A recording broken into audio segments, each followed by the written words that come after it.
Hello and welcome to Car Talk with us, Click and Clack, the Tappet Brothers, and we're broadcasting this week from the Center for Remedial Chemistry Studies here at Car Talk Plaza. Now, nobody would know what that means, except we have opened up a new wing here because our estimable and quite incapable producer, Doug Berman, has embarked on a new career. He figures radio is not his life.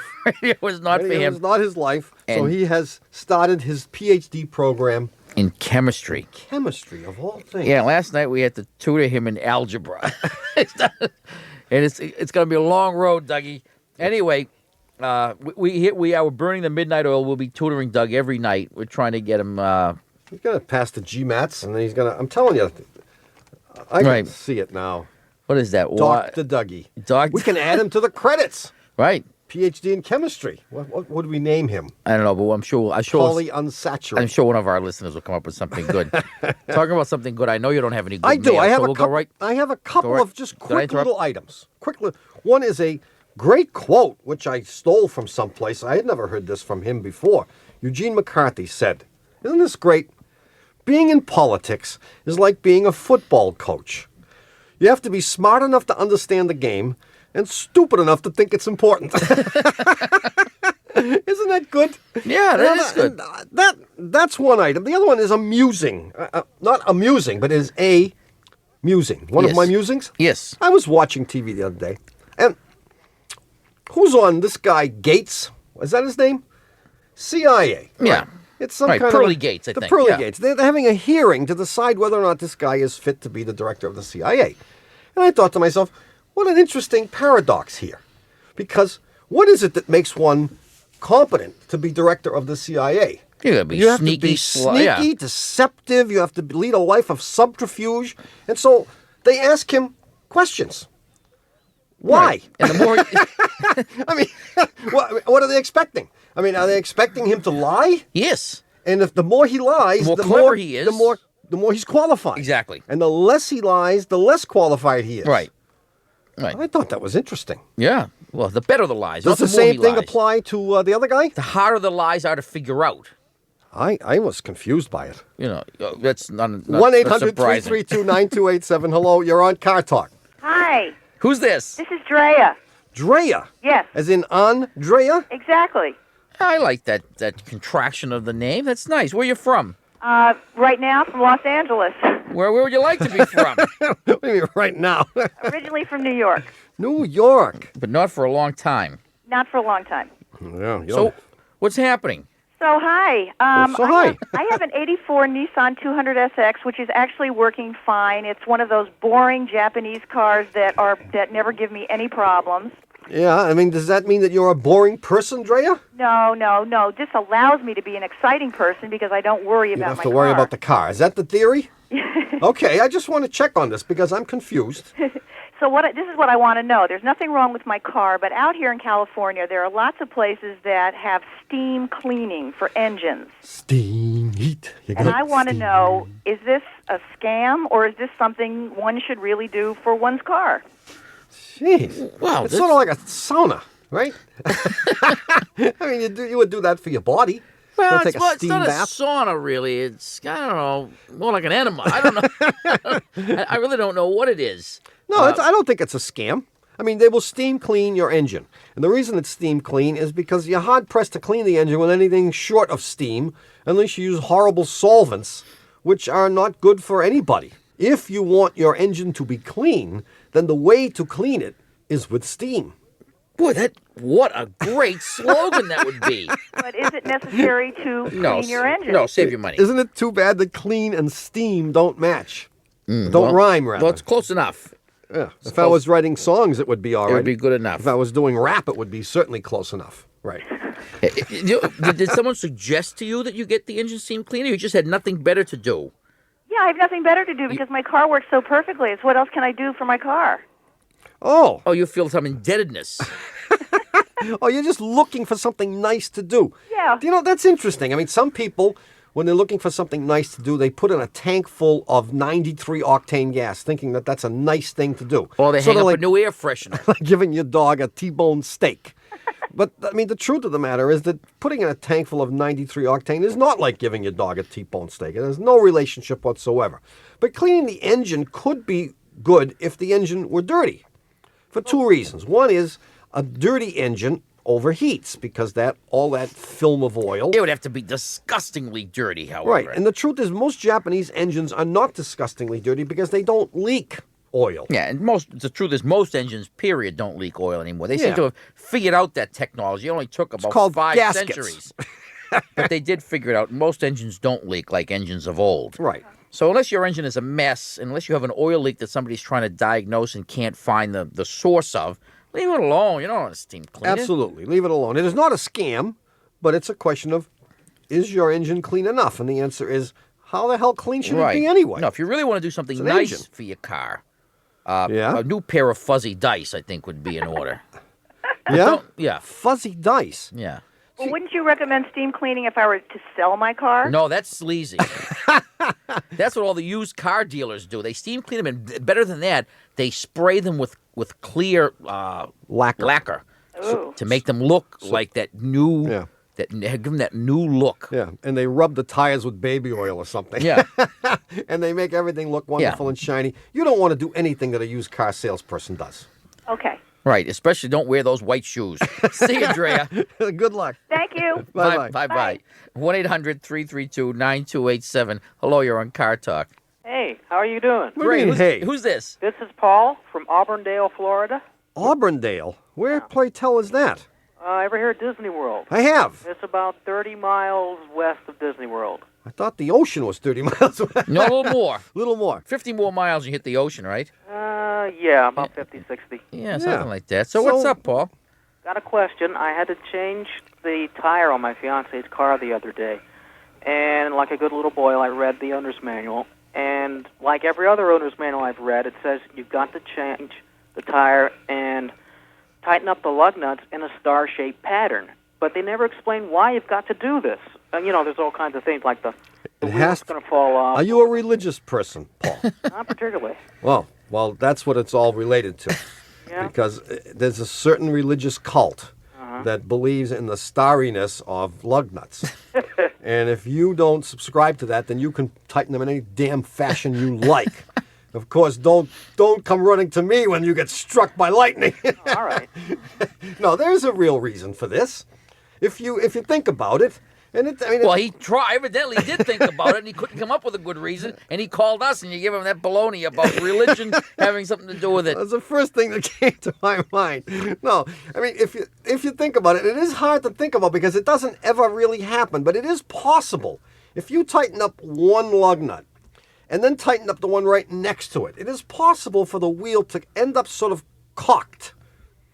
Because Doesn't because the wheel, when it goes onto the hub, Yeah. it's a pretty select fit. In other words, everything there's not much room for slop in there. So if you do tighten up just one of them, it's possible to get it cockeyed. And no matter how much you tighten up the others, it will remain cockeyed. Because the first one is already hugging in, sucking in everything else. So what you should do is put them all on loosely, and then tighten one, but not tighten it until you can't tighten it anymore. Just get it snug, and then go opposite that one and tighten that one until it's snug. And when you've got them all pretty snugged up, and sometimes you can even see the wheel just straighten itself out and get sucked right in nice and straight. Can you think of another real life analogous example? Yes, I can. Go ahead. Cylinder heads. Can I think of a non-automotive example? Non-automotive, yeah. I No. mean, something that Paul might. There is not another thing in the world that subscribes to the star-shaped tightening pattern. Here's one: putting the cover on. You ever paint a room? I've painted many rooms in my life. And when you're all done painting the room, what do you have? You have a quarter of a gallon of paint left, and you got all the paint on the rim of the can. Right. And Right. you got the cover that you have to put back on. And when you put the cover back on, you don't whack the thing with a hammer on one edge and then go all around. You hit it on one side, then you go 180 degrees opposite and tap it there, and then you go halfway around. You go in like a star-shaped pattern, don't you? Oh, I never thought Tap, about tap, tap, tap. There's tap, only tap, one tap, difference, tap, though. Tap, tap. You tap, left out- tap, you left tap, out the tap, step. Tap, tap, tap, tap, tap. You left out the step. Tap, tap. Where you had to wipe all the paint off your shirt. No, no, off the, When it off the, splashes. no, you know what splashes? On your pants, between your knees and your shoes. It always looks kind of peculiar. How do you get paint? It's a funny thing. Yeah. So, I mean, it is true. I mean, you're trying to put the thing on straight, and it is important that you do it, and it's wonderful of you to have read an owner's manual. God, I haven't, I changed the flat myself a couple of days ago. I haven't changed a flat. I mean, my theory is you should never change flats. Just drive. Keep driving. Well, this was sitting in my garage. Yeah, it's Right. kind of hard to ignore it if it's sitting in your And garage. that's why I changed the flat that I changed, because it was sitting right there in the street doing nothing. But I, in fact, had to look at the owner's manual to find out where the hell the jack was. Yeah, that was the first part, but I figured that out, and I didn't think you could help me on that. No. It is a challenge. Well, we're glad that we're able to help you, Paul. That was a good question. And you're going to make sure, by the way, I mean, I'm sure you knew this, but you can't tighten up the lug nuts unless you got the wheel back on the ground. You should always, after it's back on the ground. Yeah, well, I tried that one time, but then I learned. Yeah, good for you. Yeah, because it'll just fall right off the jack. I happen to be one of the rare people in the world who has put a tire on and forgotten to tighten the lug nuts. That's exciting. Yeah, most of the other people that have done that aren't around. On anymore. around. I'm one of the few living people who's lived to tell the tale. Well, we hope you're not one of those, Paul. Thanks, Paul. Good luck. Bye-bye. Bye-bye. We'll be right back with the answer to the puzzler after these messages. This message comes from NPR sponsor eBay Motors. It doesn't matter if your car is brand new or a vintage rumbler. There's always room to make improvements to take it to the next level and make it feel a little more like you.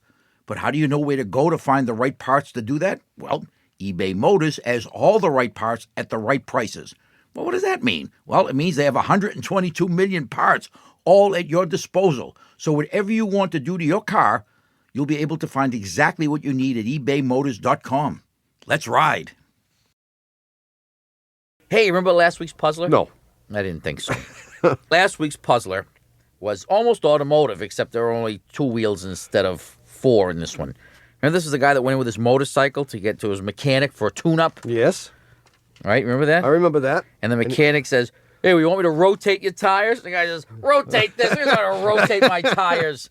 Can't rotate tires. I mean, you'd rotate tires on a 4-wheeled vehicle. You're not going to rotate my motorcycle tires. Was the question that ridiculous? And interestingly, I mean, if you did rotate them, would you just take the front one and put it there, or would you turn it around? You could do it both ways, couldn't you? Well, would there be any percentage?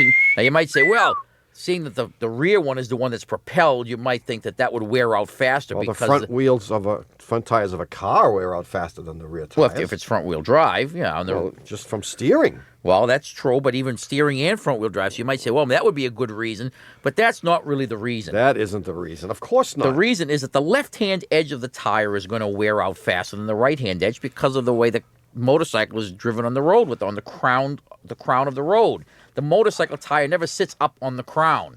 You're always riding on that part of the road, which is going to cause the left-hand side of the tire to wear out. So what you want to do is take the tires and not rotate them front to back, but actually dismount the tire And turn it. remount it on the wheel and flip it around so that it wears more evenly. That's right. So actually, rotating the tires on a motorcycle consists of taking the left front one and putting it on the right. On the right rear. No, on the right front. And taking the rear left and putting it on the rear right. So you really are rotating Right. like it was a 4-wheeled vehicle. Put the Exactly. left front and the right rear, the right, and where do you put the spare? Do we have a winner? I don't know. Oh, This is your department. winners. I have it written Oh, down. this is a The winners co-effort? this week are Tress Scheibe. Oh, 2 winners. And Bill Rawes from Nashville, Tennessee. And for the embarrassment of having every one of their friends know that they have nothing better to do than listen to this show, Tress and Bill are going to get an autographed copy of Car Talk, the book, by Tom and Ray. Hey, those guys have the same name as us. No kidding. I wonder if it's any good, this book. I heard it isn't. No. In fact, it says here, a note from Dougie, stop referring to the book as our wonderful book. That's tacky even for you guys. Oh, okay. Well, actually, we want to point out that even though there were 2 people that entered here, they only got one book. So I don't That's think right. you can pull that on us. We haven't got that many of the damn things hanging around. In the meantime, if you have a question for us, the number is 1-800-332-9287. Or if you're calling from Saskatchewan or someplace like that, it's 617-353-6350. Hello, Did you mention that we have a new puzzler coming up? No, we do. Hello, you're on Car Talk. Hello. Who's this? This is Sam from Belmont, California. Hi, Sam. Sam. I've got a 69 Mustang Yeah. with a 302 two-barrel, Yeah. just about 190,000 miles on it. 190. And when you It's start... not a convertible, is it? No, it's not a convertible. No. My brother's not interested then. But go ahead. I'll listen. I'll listen. Is it blue? No, it's green. Oh, okay. You're colorblind tonight. What's wrong with this dog? Okay. Hey, it's a good car. No, it is. It's going to be. It's been around for 190,000 miles. It's not a good car. That's beside the point. But that's beside the point. That's right. Mustang was never a good car. Oh, it's a wonderful car. It was never a good car. It is now a good car. But the cars mean, that the everyone current fell in Mustang. love with, people fell in love with, was a dog. Oh, yeah, but it was real a state-of-the-art dog. Right. You know, like Basset Hounds were popular for a while. Anyway, I like those Sam, Alaskan wolfhounds. All right, what's with this Mustang? What's wrong with it? Well, I know it's not a computer problem because this is before the computers. Yeah. When you start it up, when it's cold, when the engine is cold, Is that what BC stands for? Before computers? yeah, before computers. You started up cold. Go ahead. I'm listening. start it up cold, it stalls. You know, you start it up and it runs a little bit and then it stalls. And start it up and it runs a little bit. And when you put it in gear, it stalls again. Yeah. Okay? Once it warms up, hey, it runs great. Smooth, no problem, a lot of power. But in that early portion of it, you know, the first couple of minutes, it just stalls out. Sam, you couldn't ask for better performance than this. Just start it up and run it for 2 minutes. Now, you think I'm joking, but I'm not. That is the best possible way to start a car. If you let a car start like that forever, it will go for 190,000 miles. How many miles you got on this car? No, seriously, because it starts up and it has just enough time for a little oil to bloop, bloop, bloop, get squirted around every place, and it stops. Because if it really kept running, it would start running too fast and you would wreck the engine. So it probably has been doing this for decades. 2 weeks. And now that's the only reason for the longevity of this engine. I would say you couldn't get it to work better than this. Now I have to convince my wife of that. Well, there are lots of people who don't believe this. I mean, my car does exactly that. I start it in the morning. But could you expect more from your car? I expect whatever I get. I start it in the morning, and of course, all my neighbors, knowing who I am, they come out to snicker. First of all, I crank and nothing happens, and finally it spits a little bit and it starts. I put it in drive by pressing a button, I might add. Yes, electronics. Electronics, and it stalls immediately, and I hear all the little people behind me go, hee. But the truth is, that's not really bad. What's so bad about that? Unless Well- you're robbing a bank. Well, Compared to like a sharp stick in the eye? No, it's not bad at all. But Yeah, I mean, if you really want to fix it, you can, because it's probably simple. yeah, if you want to fix it, put a set of points in it. Remember those? Points. yeah. Well, I've changed over the years. Now, I haven't done it within the last year, but this has been going on for a number of years. Yeah? 4 or 5 years, anyway. About 3 years ago, I rebuilt the carburetor. Oh, The yeah. automatic choke works properly. Well, we'll be the judge of that. Okay, that's fine. But you say but this has gone through several changes of points and never. Yes. And Yes. changing the Several points changes of points, and wires and plugs. and yes. condenser. The little condenser that's in with the points. Yeah, that little Yeah, little right. cylinder. Yes, I changed that when I changed the points. Yeah, there goes that And that theory. never fixed it. No. Correct. And you've not. timed it with a timing light? No. Oh, Uh-oh. Sam. I knew I'd trip him up. Why would it change? Yeah.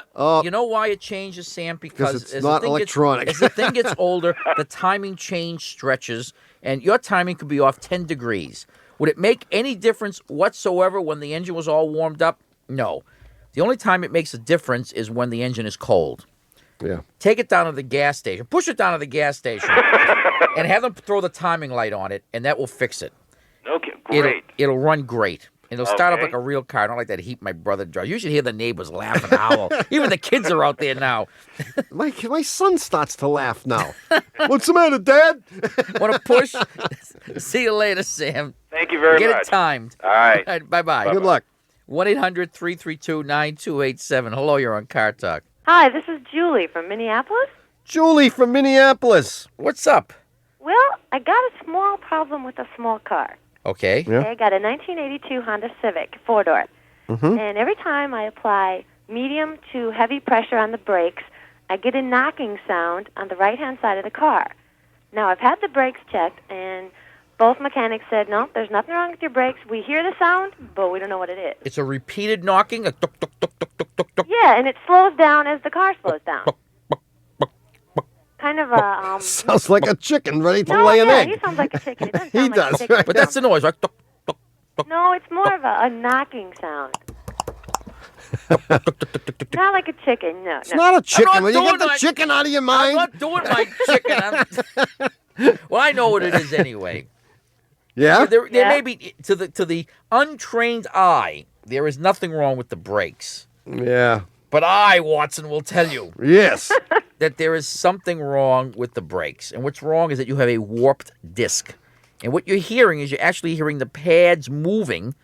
And if you're really sensitive, if you drive this at high speed, like 50 or 60, and on a very quiet, smooth road especially, and you step on the brake at that speed, you will feel the pedal pulsing underneath your foot. Well, I've had warped disc before, and this doesn't sound... Well, that's why this is so difficult to diagnose and so easy to misdiagnose.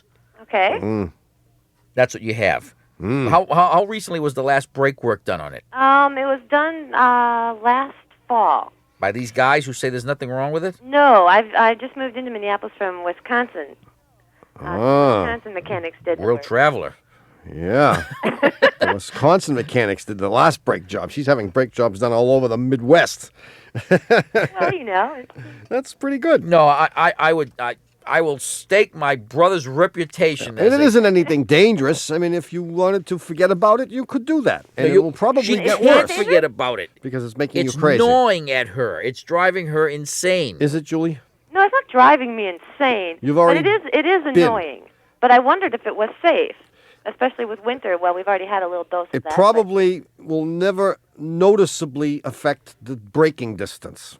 You know, Okay. The only real problem is that it will make you crazy if you are of a mind to be made crazy by a knocking noise that sounds like a chicken. Well, I don't tend to be in a mind to be But made and the crazy thing by is, chickens. maybe you don't want to get it fixed. You might need the eggs. Yeah, then I won't get hungry on road trips. But don't worry about it. But Don't worry if you about do it. want to get rid of it, you need to have the discs machined. And if these guys, you took it to have a lathe where they can machine the disc on the car, that'll fix it. Okay. All righty? Sounds great. Thanks, Good luck. guys. Bye-bye. Bye-bye. Hey, we've got more calls in the puzzler answer coming up right after this. This message comes from NPR sponsor CarMax and the Love Your Car Guarantee. Car buying can feel overwhelming, but it doesn't have to be that way. CarMax gives you the time you need to make the right choice. Take up to 24 hours for your test drive, and once you buy, enjoy a 30-day money-back guarantee up to 1,500 miles. Learn more and start shopping at CarMax.com. The new Love Your Car Guarantee from CarMax. Car buying reimagined. Hi, we're back. You're listening to NPR's Car Talk with us, Click and Clack, the Tappert Brothers, and we're here to answer your questions, believe it or not, about cars and car repairs and how it is that Marilyn Vos Savant has the answers to our puzzles even before we do. Well, in fact, we got a note from a listener and his wife. Dear Click and Clack, I heard your Puzzler of the Year yesterday morning on blah, blah, blah. Puzzle of the year. I promptly solved the puzzle, mailed it in. This morning, I was listening to the program while I was reading the paper. I turned to Marilyn Vos Savant's column just as the puzzler was being presented. Sonia Henny's tutu. The problems were virtually identical. Who is copying from whom? Well, I mean, the fact that he heard it from us and then read it from her obviously means we know who's copying. I've already threatened to sue her. I'm sick of this, Marilyn. I'm sick of it. Easy, your blood pressure. I mean, what if she were married to Carl Sagan? Wouldn't they deserve each other? Well, right, anyway, in any event. we have a new puzzler. We'll see. You could probably read this in parade next week anyway. So I will read this just as it Wait was a minute. sent. Talk a little slower. I understand that Marilyn's secretary has a little trouble taking notes. Well, anyway, Yeah. this was sent to us by a guy named Joe Grundler from Greensboro, North Carolina. Right. And For using it, he will get a copy of our mediocre book. I mean, yes, just average. Just average, nothing to Right. brag about. Our not selling too well book. Mediocre book. Right. In any event, And if we're going to get our mother that Gonna get- operation, we're going to have to sell a few more books. I Right. don't want to beg and plead. Right. But Mom does have to have that shot glass removed from her throat. Oh, she's been I'm awfully sorry. quiet She lately. has been. Okay. I'm going to read it just like he wrote it. Sure. And when I read this, I had heard this puzzle 100 years ago, maybe Maybe 80. yesterday. And it was cute then, and it's still cute now. I'm sure a lot of you will have heard it and say, that old puzzler, but it Hey, fooled if you- Dougie. If you're fast and you're right to send it right in, you could win a copy of our mediocre, not very wonderful, just average, Not selling very well. not selling very well book. Yeah. And we would use the money to get the shot glass. Oh, never mind. All right. Here Yeah, it is. yeah. In its entirety. Why don't you just start from the beginning and go right to the end? Okay, I'll do that instead. A man and his son are driving 20 miles an hour around a gentle curve in a Suzuki Samurai when the vehicle flips over and rolls down a steep hill. Oh, get Dewey, Cheatham, and Hal ready for They're the all letters. ready. They're They're ready. Okay. They're going to sue Joe because Yeah, he sent it in, not us. the man is badly injured and launched into a coma, and his son is seriously injured. As well. As well, yes. The boy is rushed. I did make a few changes here, actually. Editorial changes. yeah. Yes. The boy is rushed to a hospital where he is examined in the emergency room. Yes. The father, they just... Just left him by the side of the road. Anyone stupid enough to buy a Samurai doesn't deserve to be saved. The doctor there determines that the boy's life can be saved only by immediate, very complicated brain surgery. Fortunately, one of the few qualified surgeons in the country lives nearby and is summoned. You got that? Yeah. This brain surgeon rushes into the operating room, takes one look at the boy on the operating table, and says, "My son." Huh? How? You like that? That was very good. Yeah. My son. How is this possible? I thought his father was lying dead next to the Samurai, lying on top of him. Well, he is. So that's the puzzler. The puzzler is How's come? Is this possible? If you think you know the answer, Yes. What if you knew? send it what- directly to Marilyn Vosa. Hey, wait a minute. What the hell is her address? Well, why don't we just have people send the answers right to him? Send it to Parade Magazine. What's their address? I don't have it. Sure. Send it right to her. Why are we middlemen? Why are we coming up with all these puzzles, giving away our damn book, which is not selling very well, and she's getting all the publicity in the newspaper? Marilyn, I'm sick of this. Well, I should mention here that all the names were changed to protect the innocent. Marilyn Vos Savant's name wasn't except for changed. hers. But if you think you know the answer, send it to Puzzler Tower, Car Talk Plaza, WBUR, 630 Commonwealth Avenue. Our fair city. I thought you were about to fall down on the job there. 02215. And by the way, if you don't like this puzzle, send us your own puzzle. If you have something good that you want to share with us and your fellow listeners, and you think it's worthy of being used, send it directly to Marilyn. We'll use her puzzle. 1-800-332-9287. Hello, you're on Car Talk. Hi, I'm Bill Thorne from Storrs, Connecticut. Hi, Bill. What's up, Bill? Well, I got a number of problems, but the one that's really annoying me this week. Let's just stick with the automotive issues. All right. We I don't can. want to talk about your boss or anything. The one that's bothering me this week is my shift lever on my 88 Ford Ranger 4x4. Yeah? What's the matter with it? It rattles. It rattles. Yeah, it isn't. You know what it is? You think it's the little ball that's rattling at the top. Yeah. But it isn't. It's the whole stick that goes all the way down, and it rattles. If you just touch it, it stops, huh? Yeah, so I have to keep my hand on the shift lever, and I can't put it on my date, you know? Well, maybe she wants it that way. Right. She's probably in charge of that. Yeah. Maybe that's why they do that. Maybe Ford has a better idea. What the hell do we know? from concerned parents everywhere. It used to happen on my last car, which was a Toyota Tercel, which makes me think maybe it's me. Yeah. No, it isn't you. It's just that it's the nature of the shifter. I mean, all the bushings get loose and the thing starts to rattle, and you could probably... Only when it's cold, though. Only when the air temperature is cold. Like Well- during the summer it didn't happen, but now that it's starting to get cooler out here. Well, as we all know, things shrink in the cold. Yeah, so that could very well be the reason. You know, I so do. what can you do? You can probably have new shifter bushings put in. Uh-huh. I would sort of try to hang something on it. Because if you put your hand on it, it stops shaking. Yeah? So how about like a brick? Well, I thought about a rubber band from the... Sure. Oh, bad right, idea. Right from the dashboard. I'll tell you the shift lever, but I'm afraid if I get too powerful a rubber band, it's going to push me forward into the wheel, and then steering's going to be difficult. That's right. and That's your, right, Your it head is. will go through the windshield. Yeah. No, you don't want the rubber band. First of all, it won't work because the reason putting your hand on it works is that you have sufficient mass to damp those vibrations. Yeah. And the rubber band won't. You'll have to suspend on that thing. You know it will work. Yeah. A Buy- bowl of Jell-O. That's very close. I had a better idea, though. Pour it down in the boot there? No. Is there an Italian or Portuguese bakery in the neighborhood? Yes, those little bowls? Do they make those big round loaves of bread? Yes. Cut a little hole in the bottom of it and just lay that loaf of bread right on that shift lever.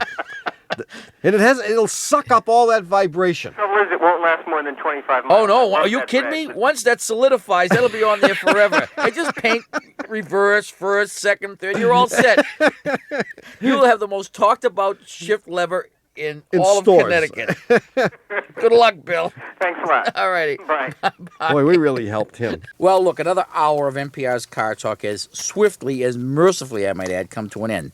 Our producer is Doug Berman. Our assistant producer is Dawn Jennings. Yeah, Mr. Jennings to you. Our engineer is Jennifer Bugsy Loeb. Wait a minute, how did that get in there? Our technical advisor is John Sebastian Lawler. How did that get in there? Our dean of the Department of Automusicology is Ken Rogers. Our public opinion pollster is Paul Murky of Murky Research. Our automotive medical researcher is Dr. Denton. Public Radio.